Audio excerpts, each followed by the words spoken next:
Olá, então sejam todos bem-vindos para o início do Componente de Arte. Eu sou a professora Lúcia Santos e vou estar com vocês nessa jornada, nessa caminhada do ensino das artes, certo? E aí, vamos então ler o nosso objeto de conhecimento da nossa aula de hoje. Aula 1, objeto de conhecimento, apreciação das diferentes linguagens e suas semioses em função de interesses pessoais e coletivos. Detalhamento, a produção e a circulação de narrativas estéticas expressivas, artes visuais, dança, música, teatro em espaços e épocas distintas. Certo? Então, aí agora nós vamos dar início à nossa aula.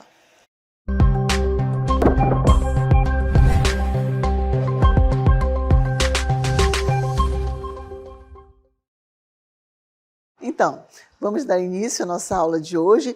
Eu trouxe aqui para vocês essa imagem que fala um pouquinho do que nós vamos estar falando nesse momento, que é uma linha do tempo, que completa a história da arte, certo? Então, essa linha do tempo, ela vai trazer o quê? O homem, desde a pré-história até hoje, o mundo contemporâneo que estamos envolvidos na era tecnológica, certo? Então, esse mundo que houve uma evolução, ou então eu posso dizer que houve adequação às necessidades que o homem, naquele período lá da pré-história até os dias de hoje, foi superando, né, para conseguir suprir as suas necessidades.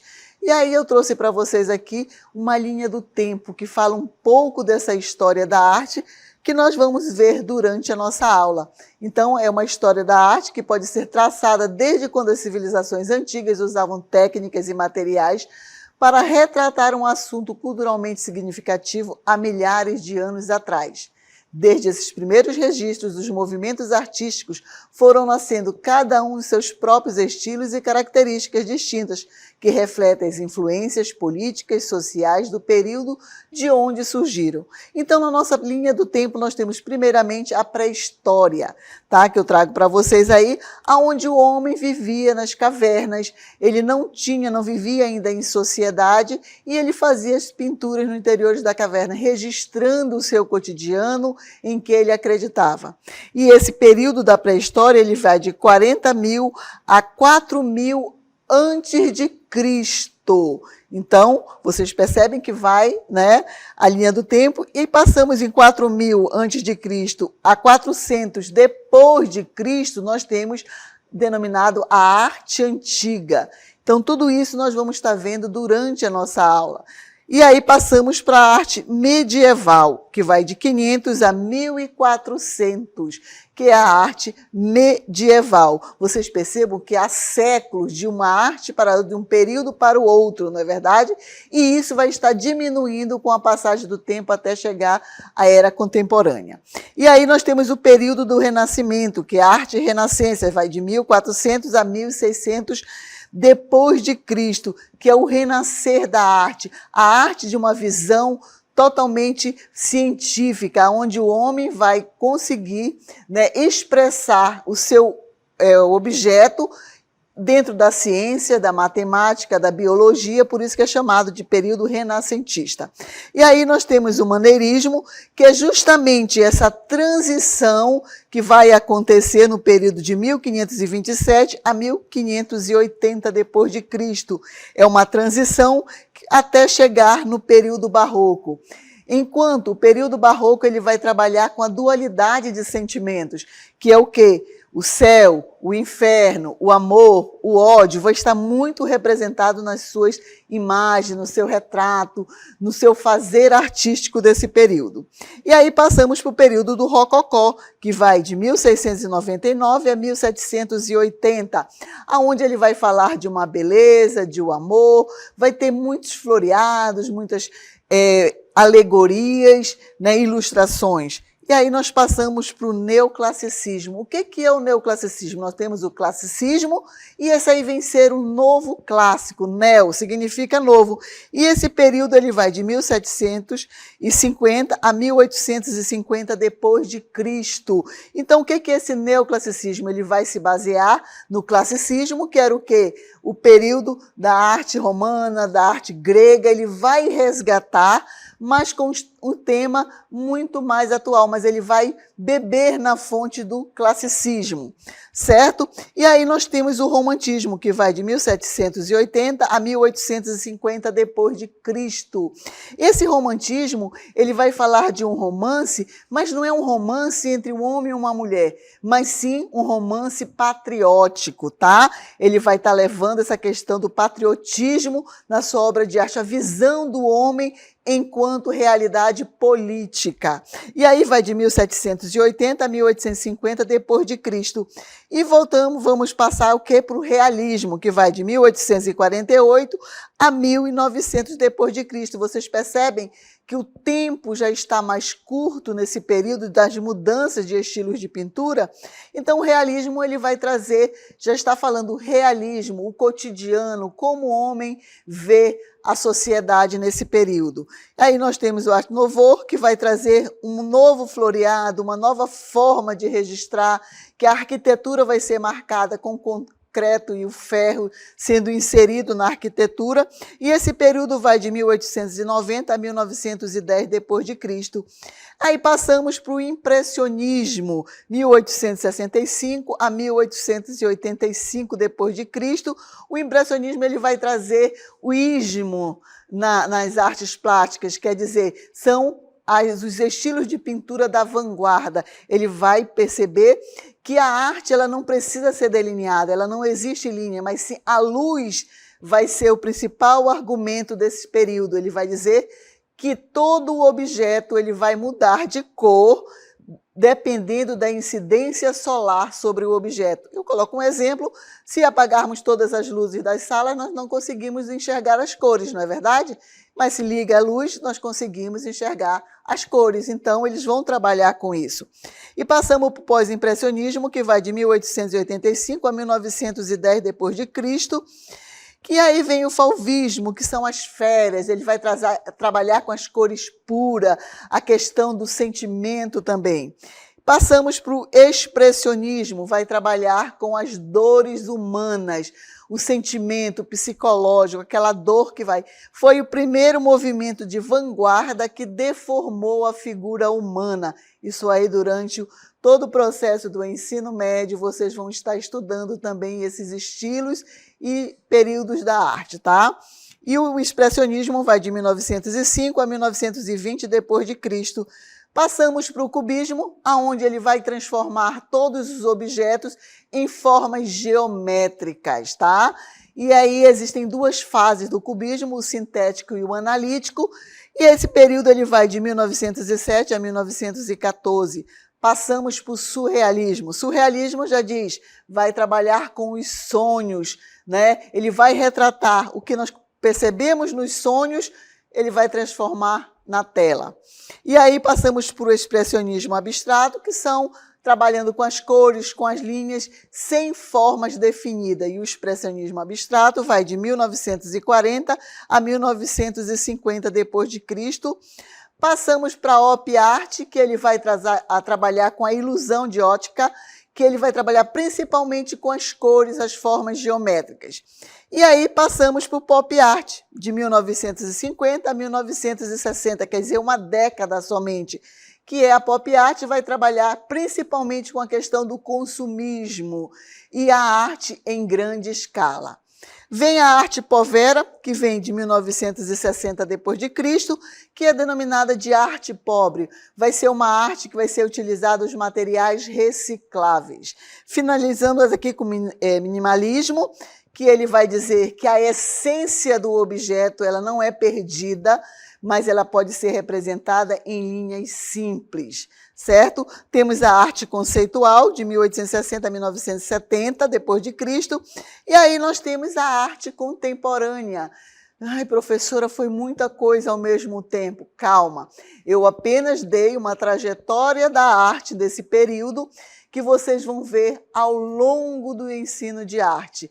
Tudo no primeiro ano? Não, mas para vocês perceberem que existe uma linha que vai delimitar a arte, que ela está escrita, então todo esse processo. E uma coisa está interligada com a outra. Então, agora nós vamos iniciar com o quê? Com o primeiro que nós vimos lá, que foi a arte na pré-história. Vamos ver o conceito? Então, a arte na pré-história, ela vai de 40.000 a 4.000 antes de Cristo. E ela se dá como? As origens da história da arte podem ser rastreadas até a era da pré-história, antes que os registros escritos fossem mantidos. Os primeiros artefatos vêm do Paleolítico ou Idade da Pedra Antiga, na forma de entalhes, gravuras, imagens pictóricas, esculturas e arranjos feitos em pedra. Continuando, a arte deste período dependia de uso de pigmentos naturais e esculturas em pedras para criar representações de objetos, animais e rituais que governavam a existência de uma civilização. A arte na pré-história está dividida em 3 grandes períodos, sendo que em cada um deles apresenta as características peculiares, certo? Então, quando nós falamos que a arte da pré-história está dividida em 3 grandes períodos, mas aqui nós vamos apresentar um pouquinho mais, que existem alguns detalhes, mas os 3 grandes períodos são classificados de Paleolítico, Neolítico e Idade dos Metais. Mas aqui nós vamos apresentar alguns que têm a sua característica própria. E nós começamos com o Paleolítico. Vamos ver? Então, o Paleolítico que eu trago para vocês aqui, o homem, ele vivia no Paleolítico, né, inferior, ele era um homem nômade. Por que era nômade? Ele não vivia em sociedade, ele vivia, vamos dizer, isolado. Ele caçava, ele pescava, mas ele não tinha o domínio da agricultura, nem da pecuária, então ele precisava apenas ser um coletor. E o que ele desenhava no interior das cavernas. E era um desenho chamado de naturalistas. Por que desenhos naturalistas? Porque eles tentavam chegar o mais próximo possível da realidade. Então, esse homem ele ainda não tinha domínio do fogo, ele não vivia em sociedade, ele vivia na caverna, porque era muito frio nesse período. E aqui nós trouxemos algumas representações. Então, ele caçava para sobrevivência. Quando ele, vamos dizer, acabava o que tinha ali, ele mudava de local, porque ele não tinha o domínio da agricultura e da pecuária, certo? Então, vamos ver o conceito? O que é o Paleolítico inferior? Foi nesse período que surgiram as primeiras espécies de hominídeos, provavelmente na África. Nesta época, a temperatura era muito baixa, obrigando os humanos e outros animais a viverem em cavernas.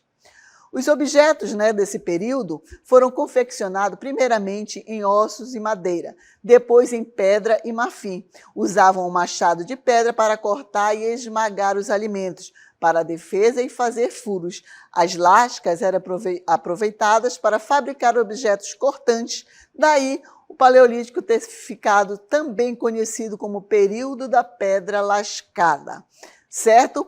Aí, dentro desse período, chamado de período da pedra lascada, porque o atrito das pedras, suprindo uma necessidade desse período, eles tinham aquelas lascas de pedra. E aí, mas desse período, passando milhares de anos, eles chegaram ao Paleolítico Superior, que há uma mudança lenta, mas acontece. Mas qual seria essa grande mudança desse Paleolítico inferior para o superior? Vamos ver aqui? Então, aqui nesse período, o homem também continuava sendo nômade, tá? Ele se deslocava de um lugar para o outro, ele ainda não tinha o domínio, ele não vivia em sociedade, mas ele tinha um domínio aqui que foi muito crucial para a sua sobrevivência. Lembram do período frio que ele vivia nas cavernas? Ele continuava vivendo nas cavernas, ele continuava caçando, ele continuava desenhando no interior das cavernas de forma naturalista, mas ele tinha um outro. Ele começou a ter o domínio do fogo, que já mudou a sua realidade. Ele supriu uma necessidade em relação ao frio. Vamos ver o conceito sobre esse período? Então, o Paleolítico Superior, os homens do período Paleolítico Superior eram nômades, deslocavam-se de um lugar para o outro em busca de alimentos, ou seja, procuravam tudo o que era necessário para sustentar a vida por meio da caça, da pesca, da coleta de frutos, sementes e raízes. Os indivíduos confeccionavam e utilizavam objetos de pedra lascadas, ossos e dentes de animais. Certo? Então, esse paleolítico superior, ele tem uma característica igual ao inferior, só que com uma diferença que eu falei para vocês. Mas aí, depois de milhares de anos, não foi coisa rápida não, tá? Milhares de anos ele entra no período neolítico. Quando nós falamos neo, vem o quê? O novo, não é verdade? Então, novo período. E qual é essa característica desse neolítico? Vamos ver aqui como é que eles viviam. Olha o que acontece depois de milhares de anos. O homem já tem domínio de quê? Da pecuária. Então, ele não precisa mais estar caçando, claro, ele caça, mas ele já consegue domesticar os animais. Ele se torna o quê? Ele se torna sedentário, porque ele já começa a viver em uma pequena sociedade. Ele já domina também a agricultura, ele já tem moradias. Então, ele tem essa mudança, porque ele também já dominava o fogo. Então, isso foi facilitando, foi tendo, eu não digo uma evolução, ele foi suprindo as suas necessidades. E qual seria o estilo de pintura dele? Ele não precisava mais fazer uma pintura naturalista, ele apenas precisava registrar o que estava acontecendo. Nasceram 20 vacas, não sei quantos carneiros, então ele não precisava mais fazer aquele detalhe de pinturas com muitos detalhes que era uma pintura naturalista. Ele fazia de forma mais esquemática, geometrizante essa pintura, apenas como se fosse um diário, certo? Então, qual é a característica principal desse período? Vamos ver? E aí, dentro desse período, nós temos, eles eram sedentários, eles eram agricultores, criadores, a pintura continuava sendo a pintura rupestre, o desenho esquemático ou geometrizante. Passando milhares de anos, o homem também foi o quê? Se adequando às suas necessidades, suprindo as suas necessidades, ele entrou num período chamado de Idade dos Metais. Então, como nós falamos, a pré-história foi dividida em 3 grandes períodos, que eu falei para vocês: Paleolítico, Neolítico e Idade dos Metais. Mas nós percebemos que lá no Paleolítico nós temos o Paleolítico inferior e o Paleolítico superior, certo? Então, na Idade dos Metais acontece um novo, né? Algo que vai trazer o quê? Benefícios para esse homem. Ele já é sedentário, ele já vive em sociedade, em comunidade, ele tem domínio da agricultura, da pecuária, ele planta, ele colhe, certo? Ele vive naquela sociedade e ele vai desenvolver algo, que é justamente os metais, né? Então, vamos ver como é que eles viviam nesse período?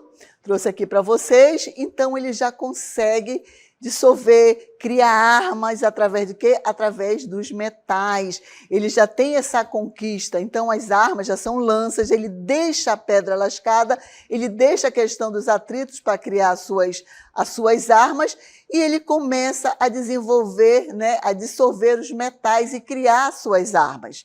Então, vive em sociedade, mas ele já cria suas armas, ele não precisa mais utilizar aquelas armas de pedra lascada, certo? Porque ele tem uma nova forma, o domínio do fogo e a questão dos metais. Vamos ver o conceito? Então, a Idade dos Metais, diferente dos períodos anteriores, Paleolítico, Idade da Pedra Lascada, e Neolítico, Idade da Pedra Polida, o desenvolvimento da metalurgia e a expansão das técnicas de fundição na Idade dos Metais propiciaram uma enorme conquista tecnológica para a humanidade.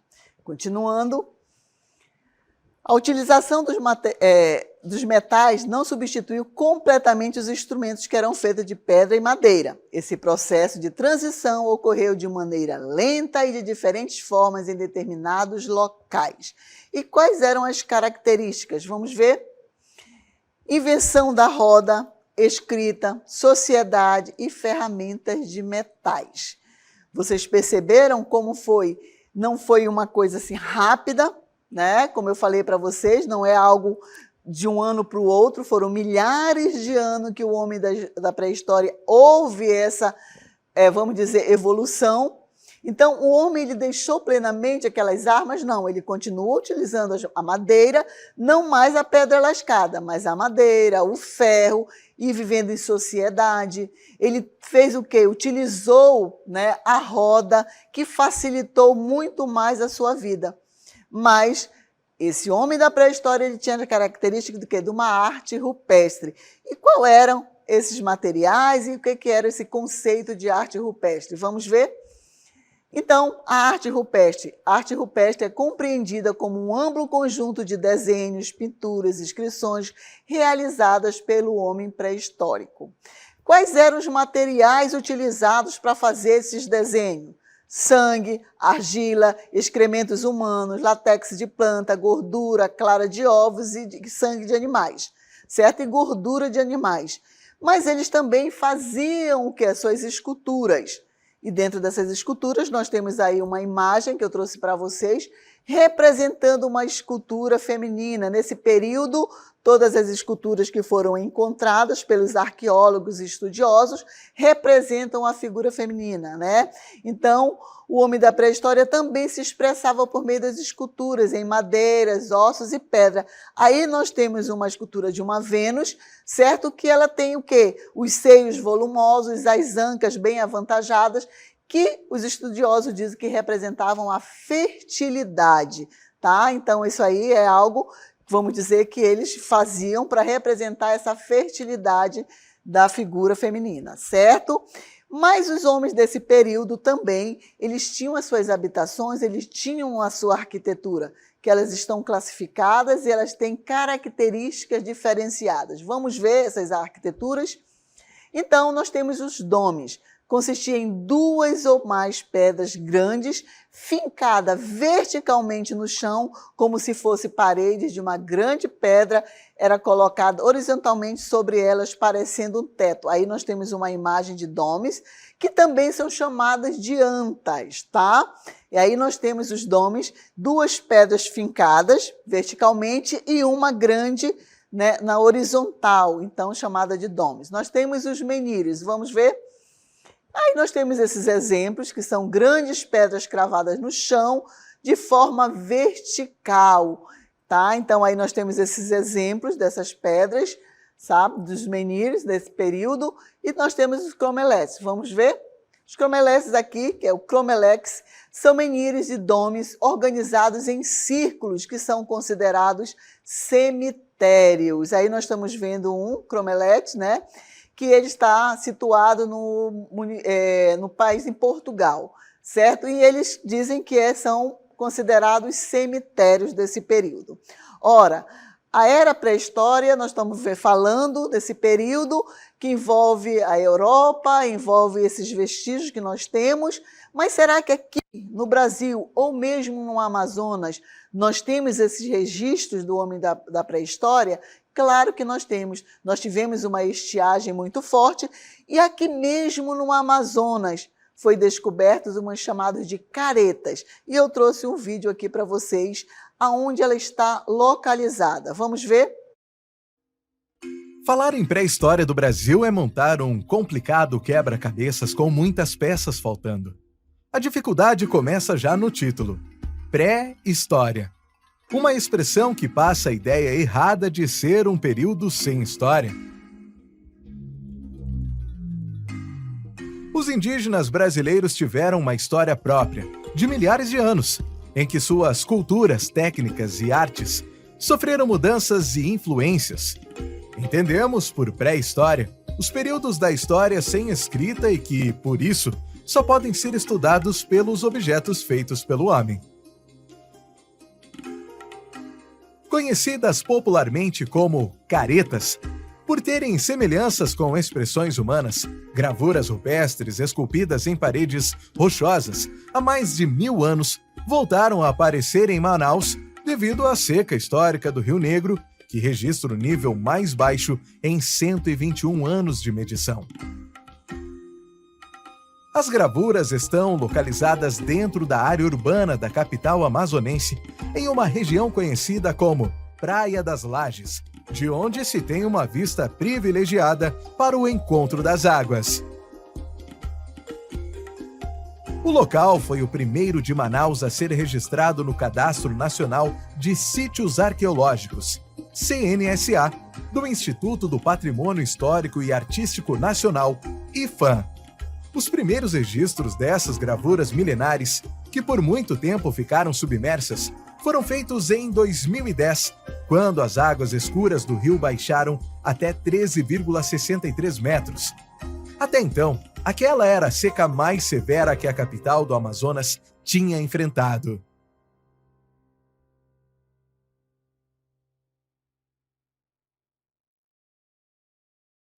Muito bem, vocês perceberam que aqui no Amazonas tem, mas também eu trouxe um vídeo que nós fizemos para a UCA, que ela também fala desse período da pré-história aqui, muito próximo de Manaus. Vamos assistir?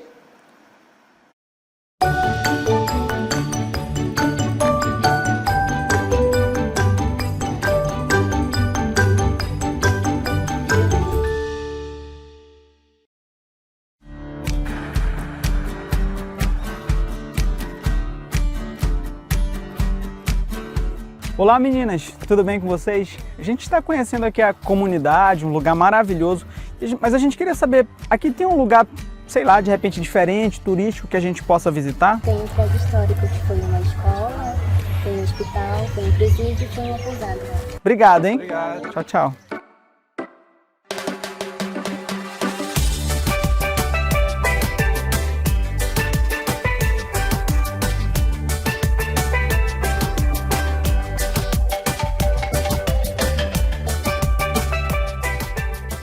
Desse centro histórico, dessas ruínas aqui de Paracatuba. O que vocês acharam? Que lugar encantador, que lugar maravilhoso, né, Denise? Sim. Imagina só a visita turística aqui sendo diferenciada, uma loja de souvenir, muitas potencialidades econômicas voltadas para o empreendedorismo que eu acho que poderiam ser melhor exploradas nesse lugar.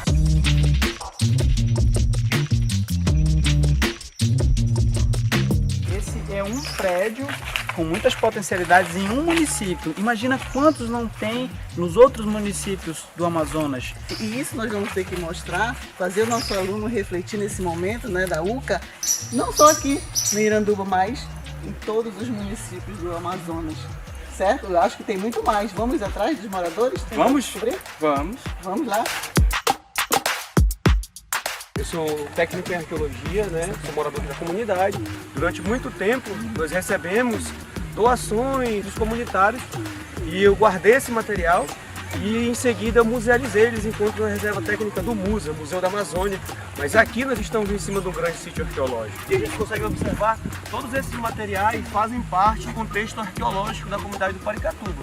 Aqui nós vamos ter pelo menos os 1.500 a 1.800 anos de ocupação. Nós já estamos pisando no solo sagrado. Nós, professores de linguagem, vamos ministrar o UCA, não é verdade? Vamos trabalhar o empreendedorismo, né, social e cultural. É justamente ver a possibilidade de empreendedorismo na nossa localidade. Isso mesmo, conhecer, trabalhar e transformar também por meio do empreendedorismo. Nós esperamos que todos possam sair transformados dessas aulas e que nós possamos aprender bastante. É essa a preocupação da Secretaria de Educação do Amazonas, trazer empreendedorismo cultural e social em benefício da comunidade. Isso aí, vem com a gente!